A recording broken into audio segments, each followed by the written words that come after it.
Look at the bounce this ball takes into touch, whereas if it popped up last week, that was popping up into an All Black hand. Today it's going into touch, and that's maybe just giving Scotland a better chance this day today. John Smith throwing the ball in again today because of the early injury in the match to Bismarck du Plessis, so as much as he's wearing number 3 on his back, don't be confused if you're just coming in from the shops or something. He's back playing at hooker. January, the scrum half. Oh, well taken by Peterson. Lamont gets rather gingerly back to his feet.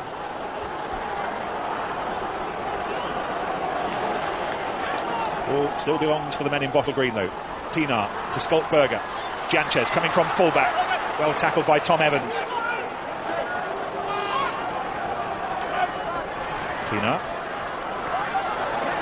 Scotland are having to absorb an awful lot of pressure here. Struggling to get any kind of possession of their own at the start of the second half, and here goes A.D. Jacobs. John Smith couldn't gather, ball was knocked on, playing the advantage. Blair hammers long downfield, it needs a chaser. It's Tom Evans who is sprinting like his life depends on it. Pienaar goes back and clears well off his left boot. But at the moment Scotland are just hanging on. They are, the defence is hanging on very well indeed. We mentioned Graham Steadman, he's not had long to work with these players. But obviously what he's done is working very well because they're scrambling the defence very well. Sometimes it looks like South Africa are going to get away, and no wonder Rory Lamont there is getting a bit of treatment, because look at this hit that comes in here. He never takes his eye off the ball, but neither does JP Peterson. And what a take. That is commitment. That was utter commitment from both players. Neither of them took their eyes off the ball, and there was always going to be a collision.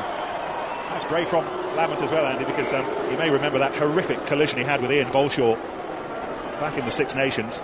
First time actually back at Murrayfield since that collision with England. The only thing he remembers of that match are the anthems before the kick-off. But he is a brave lad, Rory Lamont. And some more Scottish bravery needed now, because it's not exactly wave upon wave of South African attack, but at the moment the game is heading in one direction, and it's heading towards Scotland's posts. And now there's a penalty. Somehow, as impressive as Scotland's defence is, they've got to try and lance the pressure, lance the boil. But the defence is so good at the moment, Nick, then why concede penalties? Because tackler not rolling away is a dumb penalty, because you just know you have to make every effort possible. We can see here Brian Abana yet again tries to do something, but Nathan Hines must roll away, Alan Jacobson must roll away as quickly as possible. And you can see Dave Pearson there penalises them. You know, that to me is a silly penalty, because the defence has been so strong. Now then, World Player of the Year last year, 8 tries in the World Cup, substituted. This to pull South Africa within 4 points. And he's done it. Second penalty for the Sharks, Ruan Pienaar. 6 points at the start of this second half for South Africa. 10-0 at the break is suddenly 10-6. Next 5-10 minutes are key for the outcome of this game. Can Scotland wrestle a bit of advantage back, because they've not really had the ball in the second half? It's Peterson with the big boot. Oh, he took some well into that, didn't he? Here goes Southwell. Heart in mouth stuff.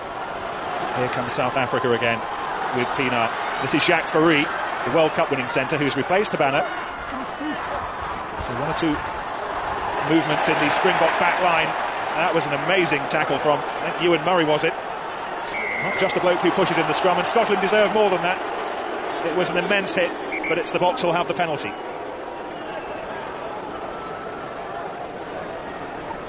Your guys have lost a bit of discipline at the breakdown. That tackle is not moving.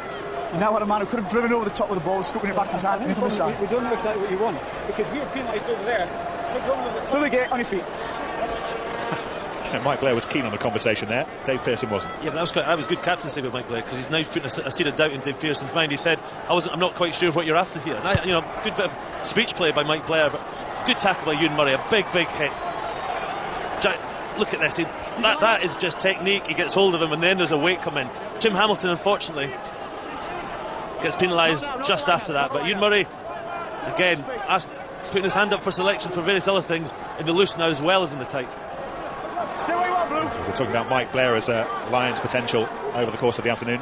Ewan Murray, best tight head around at the moment, make no mistake. And this is Pierre Spies, who is Not a bad number 8 for South Africa.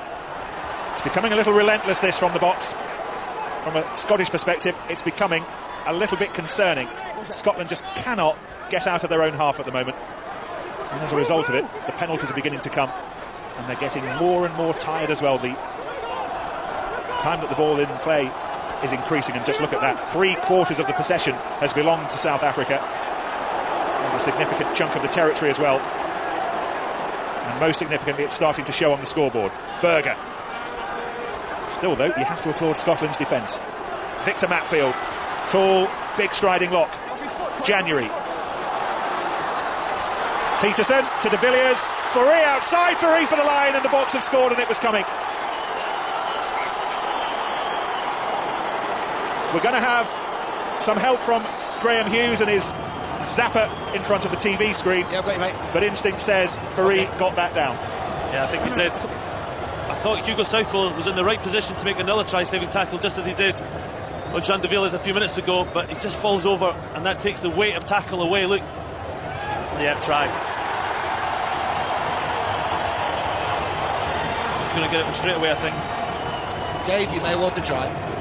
Sorry, Graham, I can award the try. You can indeed. And for the first time in the match,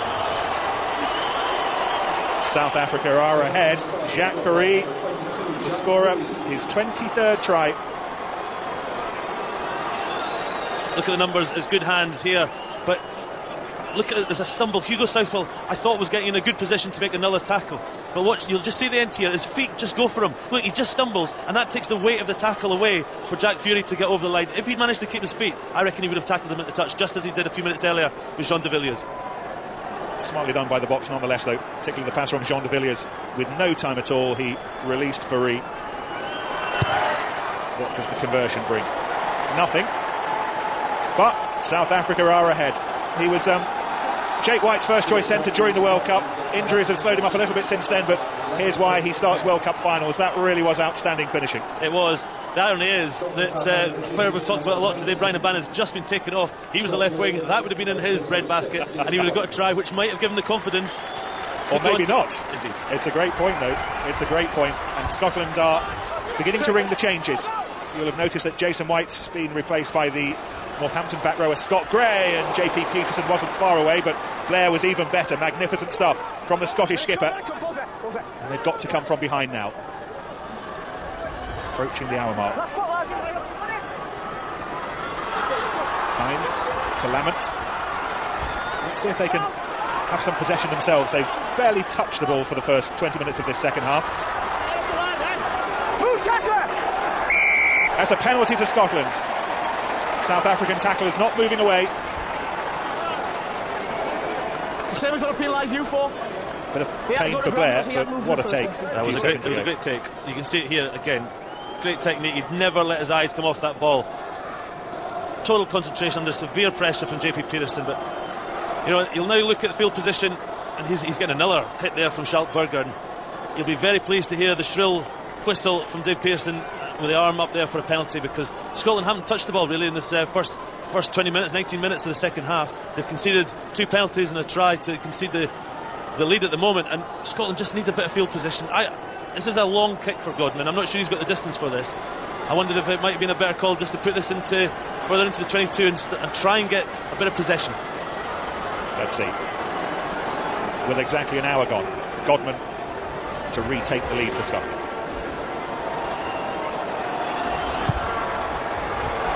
No problem with the distance. Scottish saltires behind the post were raised, but critically, the only flags that mattered belonged to the touch judges, and they stayed steadfastly down by their sides, and South Africa stay ahead. And more changes. Andres Becker comes on. Bakis Botha has done his job this afternoon. You look at the size of Botha, you don't think he could be replaced by anyone bigger, and then Becker's absolutely huge. 6'10", or 2 metres 8 in new money. I'm an old money guy, but he's very tall, and whatever money you choose to have in your pocket. Conrad Janchez, another outstanding take under a steepling ball. Fourie, scorer of the try that's put his team ahead for the first time. Stoltberger again. always